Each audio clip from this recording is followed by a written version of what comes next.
सोचो, दो NBFC same product बेचती हैं, पर एक को सस्ते फंड्स मिलते हैं और दूसरी को महंगे। डिफरेंस कहाँ है? कैपिटल स्ट्रेंथ, कंप्लायंस डिसिप्लिन और SBR layer placement. SBR layers, map समझो, रूल्स को फॉलो करो। आरबीआई ने एनबीएफसी रेगुलेशंस को स्केल बेस्ड रेगुलेशन एसबीआर के थ्रू लेयर वाइज ऑर्गेनाइज किया है। Base layer, middle layer, upper layer और टॉप लेयर। जहां ऊपर जाते ही कंप्लायंस और प्रूडेंशियल एक्सपेक्टेशंस बढ़ जाती हैं, लेयर्स साइज, एक्टिविटी, इंटरकनेक्टेडनेस और रिस्क के बेसिस पर डिसाइड होते हैं और टॉप लेयर आइडियली खाली रहता है जब तक आरबीआई किसी अपर लेयर एंटिटी में हाई सिस्टमैटिक रिस्क ना देखे।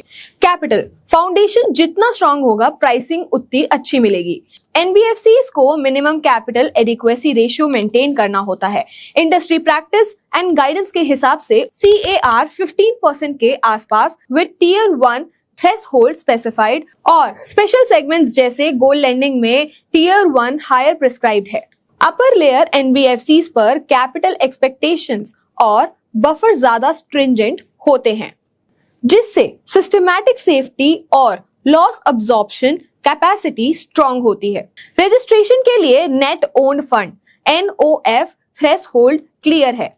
ICC MFI फैक्टर के लिए 10 करोड़, IFC IDF के लिए 300 करोड़, P2P AA के लिए 2 crore with glide path legacy NBFCs के लिए नोटिफाइड है। कंप्लायंस हाइजीन स्कोर कार्ड जो फंडिंग अनलॉक करता है। आरबीआई ने filing of supervisory returns 2024 direction से एनबीएफसीज के रेगुलेटरी रिपोर्टिंग को स्टैंडर्डाइज किया है। Clear timelines, electronic filing, data accuracy और गवर्नेंस रोल्स डिफाइन किए गए हैं। डेली ऑपरेशंस में prudential norms, income recognition, asset classification, provisioning, exposure norms, LTV on shares, SBR master directions 2023 में कंसोलिडेटेड फॉर्म में अवेलेबल है। गवर्नेंस और डिस्क्लोजर्स लेयर वाइज स्टैक होते हैं।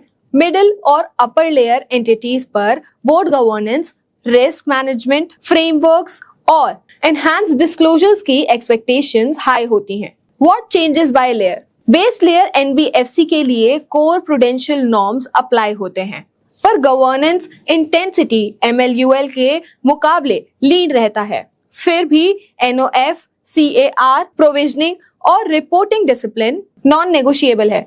मिडिल लेयर में एसेट साइज थ्रेशोल्ड क्रॉस करते ही tighter governance, stress testing expectations, concentration caps और कंडक्ट स्टैंडर्ड्स ज्यादा मटेरियल हो जाते हैं। Upper layer market like discipline kick in, higher capital buffers, listing expectations, visibility और सुपरवाइजरी स्क्रूटिनी डीप होता है for system stability. Capital stack को proactively plan करें। Tier 1 quality instruments calibrated tier 2 और रिस्क वेटेड एसेट्स को optimise करके CAR cushion बनाएं। Reporting का सिंगल सोर्स ऑफ ट्रुथ बनाएं। आरबीआई सुपरवाइजरी रिटर्न्स के डाटा लीनेज, ओनरशिप और वैलिडेशन रूल्स ऑटोमेट करके एरर्स और डिलेज जीरो करें। एसबीआर लेंस से रोड मैप लिखें। एसेट साइज ग्रोथ के साथ BLMLUL transition readiness, policies, risk, framework, disclosures पहले से बिल्ड करें। अगर एनबीएफसी स्केल अप प्लान बना रहा है तो अभी एसबीआर रेडीनेस ऑडिट करवाएं। कमेंट में एसबीआर लिखें और एक फ्री रेडीनेस टेम्पलेट लें। अगर आप भी जानना चाहते हैं कि आप किस लेयर में फॉल करते हैं, तो आज ही डायरेक्ट क्रेडिट की वेबसाइट www.directcredit.in विजिट करें।